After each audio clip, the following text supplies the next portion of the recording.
Vous avez tout déchiré sur la dernière vidéo, là on a réagi à Arnold. Et aujourd'hui on va continuer à réagir à ces animations incroyables. J'espère vraiment que ça va être bien et j'espère vraiment qu'on va pas être déçus. Mais honnêtement je pense pas hein. La dernière vidéo était tellement une masterclass. Je suis trop content de vos retours et d'ailleurs je suis trop content aujourd'hui. Donc j'espère en tout cas que ça se ressent et let's go. Rencontrer Arnold. Oh là là. Il essaye désespérément de se cacher du gouvernement cruel et impitoyable qui le force, 24 heures sur 24, 7 jours sur 7, à faire l'amour. C'est ce que j'ai toujours voulu. Pourquoi vous donnez tout à Arnold? Moi je suis là les filles, regardez. Non je rigole, j'ai vanille. Le 20 juillet, Arnold a fait une croisière intergalactique. Après être revenu le 27, il est revenu pour ne trouver aucun mâle restant sur Terre. Tout a mal tourné. Tout a mal tourné, parce qu'il n'y a plus de mal. Oh, très bon jeu de mots Arnold. Mais qu'est-ce que t'es bon mon ref. Les téléphones et les micro-ondes ne fonctionnent pas. Uber a été remplacé par des vélos et des charrettes tirées par des chevaux.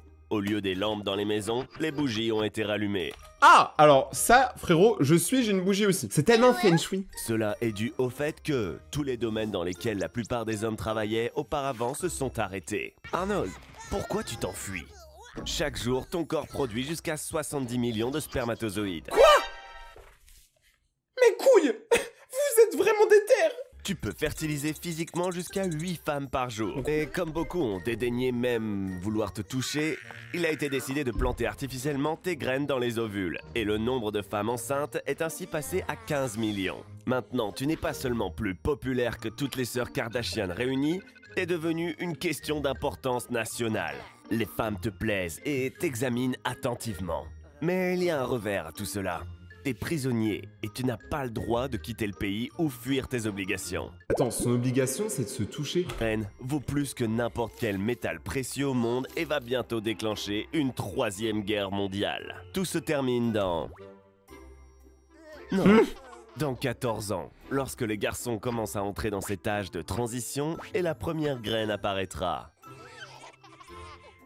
Franchement les gars, c'est abusé. Là c'était la première animation. On a commencé tout doucement aujourd'hui, mais franchement je kiffe. Maintenant on va regarder plutôt celles qui sont un peu plus complètes, là où il se passe beaucoup de choses, tu vois, qui sont un peu plus comme des dessins animés. Ça je sais que vous avez kiffé la dernière fois, vous me l'avez dit en commentaire. Salut Arnold. Qu'est-ce que tu lis là? Premièrement, il pourrait avoir un masque effrayant sur le visage. Arnie, est-ce que t'es sûr de vouloir lire ça dans un parc un peu isolé comme ça? Ouais, Le c'est deuxième glauque. signe d'un maniaque est la présence d'un couteau ou d'une autre arme dans ses mains. Est-ce que t'es sûr de vouloir connaître le troisième signe, Arnold? Le maniaque en a des énormes en silicone? Quoi? Non, c'est pas ça. Il attaque toujours sans prévenir. Lutte pour ta vie, Arnold! Essaie de détourner d'une manière ou d'une autre l'attention du maniaque et de t'éclipser. C'est pas grave. Tu devrais courir vers un lieu public et attirer l'attention des gens. Mais ça les gars, vous savez que c'est exactement ce qui est arrivé hein. Alors peut-être que certains étaient un peu jeunes, mais il y a genre 6 ans, un truc comme ça, il y avait les clowns tueurs en France. C'était des clowns juste qui butaient les gens. Et en fait, il y avait les youtubeurs qui faisaient semblant d'être des clowns tueurs. Et il y avait des youtubeurs qui faisaient semblant de chasser des clowns tueurs. Mais dans le tas, il y avait aussi des vrais clowns tueurs. Et des fois, il y avait un peu un mélange. Et il y avait des gens qui sont morts premier degré. Pourquoi personne ne réagit? Les psychologues conseillent de crier au feu au lieu de à l'aide. De cette façon, les gens te remarqueront plus rapidement. Il y a Bien vraiment sûr, le feu. appeler la police est une excellente idée. Maintenant, 48 heures après ta mort, ils vont vraiment, définitivement se mettre à ta recherche. Non, je plaisante. Attends un peu qu'ils arrivent. À présent, le sport est terminé. On dirait que t'as réussi à t'enfuir.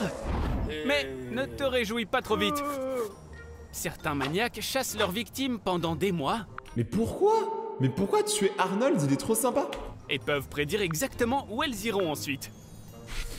D'ailleurs, les ruelles sombres sont un mauvais endroit pour essayer de se cacher. On dirait bien que rien ne va t'aider. Sauf peut-être ça. Tenter d'embrasser la personnalité du maniaque. Les motivations des maniaques peuvent être différentes. Certains veulent le pouvoir, d'autres souffrent de délire. Et certains se considèrent comme des purificateurs de la société. Ah oui, ça, il y en a beaucoup. Mais absolument tous sont des personnes seules et profondément blessées. Alors, si tu traites bien le maniaque, il y a une chance que tu survives. Ça, en vrai, je me demande, est-ce que c'est vrai? Est-ce que les gars, vous pensez, si un jour vous vous faites attaquer par un psychopathe et tout, est-ce que vous rentrez dans son jeu et vous essayez d'être gentil avec lui pour voir si peut-être il va vous laisser tranquille? Parce que j'ai l'impression que dans la plupart des films, ils font ça, mais après, ça se termine en mode le maniaque, il est amoureux de toi et tout, et il te bute si t'essaies de partir. En général, c'est ça. Oui, tu devras probablement supporter des choses vraiment effrayantes. et certainement écouter ses idées folles. Mais un jour, tout ça prendra fin. L'essentiel est de ne jamais montrer tes vraies émotions. Souviens-toi que le salut viendra. Il ne restera plus qu'à expliquer à la police pourquoi ce maniaque te considère comme son meilleur ami maintenant. Bah en vrai, il y a une explication simple, hein. C'est que t'avais pas le choix. Soit t'es son pote, soit tu crèves. Donc choisis. Moi, je préfère être le pote, honnêtement. En plus, je suis sûr, les tueurs et tout, en vrai, mentez pas, on a tous cette curiosité. On a envie de connaître un peu plus leur vie, leur passé et tout. Même quand ils avaient fait la série Netflix sur Dahmer, il y a tout le monde qui a regardé. Parce qu'ils sont chelous, c'est marrant. Konnichiwa, Armi-san. Konnichiwa. Le monde du cosplay a ses propres stars. Cette fille s'appelle Enako. Elle a 1,5 million de followers sur son compte Instagram. Bon, on va pas se mentir, les cosplayers, elles ont un cheat code, hein. Un cheat code de taille. Mais, attends, elle existe vraiment? Enako cosplay Instagram, elle existe, les gars. Pour de vrai, elle a 1 million d'abonnés? Oui, elle en a même 2. Ils sont où les cosplays? Moi, je vois... Bon, je comprends pourquoi les gens sont follow, mais il y a clairement pas de cosplay, là, hein. Mais du coup, elle existe vraiment, donc tous les personnages existent, ok, c'est cool. Et elle gagne 32 $ par heure, environ 28 €. Cela fait 278 000 $ par an. Attends, où est-elle allée? Là-bas! Arnold, ne la laisse pas s'enfuir! Hey, équipe. Hey, mon shaft. Attends, mais c'est Tokyo Ghoul, ça. Meet Arnold. Trop stylé! Ils ont fait un animé! Waouh! C'est Seiko Shidori! Ancien capitaine des gardiens du ciel! Mais c'est quoi cette dinguerie, Enfant, gros? il a été admis dans le corps céleste, où il a défendu son pays contre les Shinigami. Non mais là c'est... Les gars, vraiment cet animé là, je le veux. I need trilogie. Empire, les pirates et Girls und Panzer. Lorsque tous ses amis se sont détournés de lui, il est resté seul. Naruto. Avec cette obscurité en lui. Mais les gars, mais c'est vraiment... En fait, ils apprennent les codes de tous les animés, c'est trop bien. Si vous êtes fan d'animé actuellement, mais vous devez kiffer, les gars. Vous devez avoir les tétons durs. Arnold, tu es maintenant dans le genre de dessin animé le plus populaire, le shonen. Le shonen est l'histoire d'un héros qui commence en bas de l'échelle, puis se fraye un chemin jusqu'au sommet pour ensuite vaincre son principal adversaire. Tu dois t'entraîner dur pour devenir plus fort et comprendre sa philosophie. Aller de l'avant est le seul moyen. Il a vraiment résumé l'histoire de 98% des mangas actuels, c'est terrible. Si un lycée shonen, une vraie culture, une période importante dans la vie de tout adolescent de ce genre de dessin animé. Ah oui, j'ai oublié de te dire. Dans ces dessins animés, chaque fille est parfaite. De ouf! Un concept qui ne plaît pas à certains hommes car cela surestime l'exigence accordée à leur moitié. Alors qu'assez souvent, cette rivalité est gagnée par la waifu, la femme du dessin animé. Mais bien sûr! Les gars, les waifus, c'est une de mes raisons de vivre. Arnold, on dirait que tu es né pour être dans un shonen. Une telle utopie ne pourrait être empêchée que par des Gundams, des genres mecha et kaiju. Pour créer ce genre de dessin animé, tu dois d'abord dessiner un manga. Le manga est à peu près comme une bande dessinée. Sauf que tu le lis à l'envers. Au Japon, ils utilisent plus de papier pour imprimer les mangas que pour le papier toilette. Tu mens! Ça, je suis sûr, c'est une fausse info. Quoique. Ah, les japonais, ils sont crazy aussi un peu, hein. Non, si? Vous pensez vraiment? Le shonen est passé d'une animation bon marché à toute une industrie florissante. Ah, au fait, ces deux filles sont tes demi-sœurs. Mais oui! Mais Ah oui, alors ça c'est un problème aussi. Dans les animés, tu sais jamais si les meufs c'est tes sœurs ou tes amantes. En fait, tu sais pas exactement, tu sais, il y a une fine ligne. Moi je mens pas, peut-être que je me serais gouré, hein. T'inquiète pas, parce que ça ne pose pas de problème dans le genre ecchi. Quoi? Le voilà. Et tu es prêt pour cette bataille. Libère ton Bankai et ne gaspille pas ton Furyoku. Hajime! Exploite le pouvoir du titan fondateur. Contrôle ton Ryatsu. Seiko Shidori est faible. Seule l'obscurité est à sa disposition. Et tu as la lumière qui t'a été donnée par l'amitié. Souviens-toi de ceux qui ont marché à tes côtés. Wesh. Et ne laisse personne te marcher Mais attends, mais il se met trop bien, vous avez vu la scène juste avant? sur les pieds. Arnold, tu as été génial. Mais je pense qu'être un otaku te correspond plus. Celui qui reste à la maison et serre son oreiller dans ses bras. Les bâtards, ils ont réduit les otaku à ça, mais vous êtes vraiment des malades. Genre moi je vais tout le temps en convention, donc des fans de manga j'en vois plein. Mais par contre, alors celle-là est mon animation préférée parce que je trouve qu'ils ont pris un gros risque, tu vois. Au niveau de l'animation et tout, il y a eu tellement d'effets, ça se voit c'était des fans de manga qui ont fait ça. C'est très parodique, hein, prenez pas tout ce qu'ils disent premier degré. Mais il y a vraiment plus de manga que de PQ au Japon. Maintenant il se passe quoi s'il y a une météorite qui s'écrase sur la Terre? C'est ce qu'on va voir maintenant. Salut Arnold. Eh bien, je vois que t'es encore dans une séance de dépravation devant ta télé, comme d'habitude. Alors, qu'est-ce qu'on a là? Elon Musk a lancé une nouvelle fusée dans l'espace. Et l'espace a lancé une météorite en retour sur Elon Musk.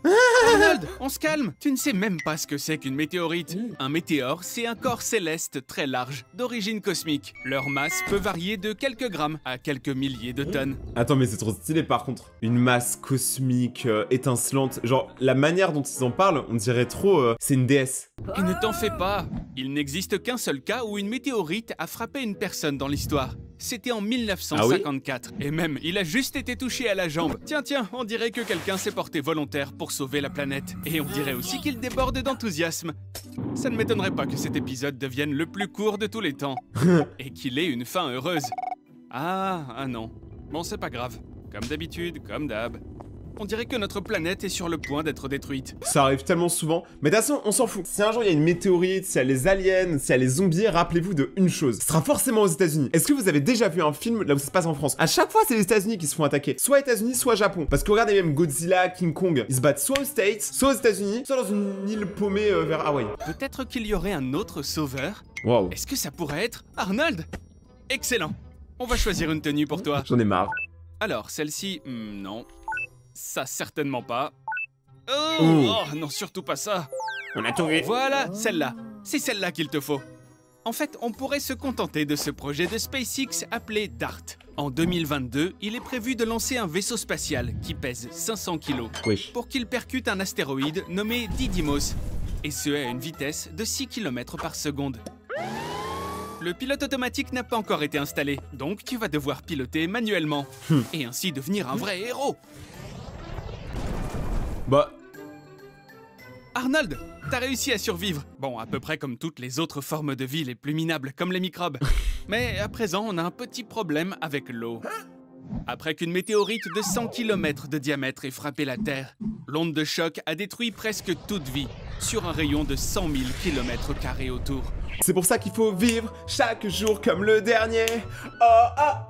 Parce que tu sais pas, mais demain, ça se trouve, il y a une météorite qui tombe sur la Terre et on est tous morts. Donc en vrai, kiffez votre vie, les potes. Il y a eu une énorme libération de soufre.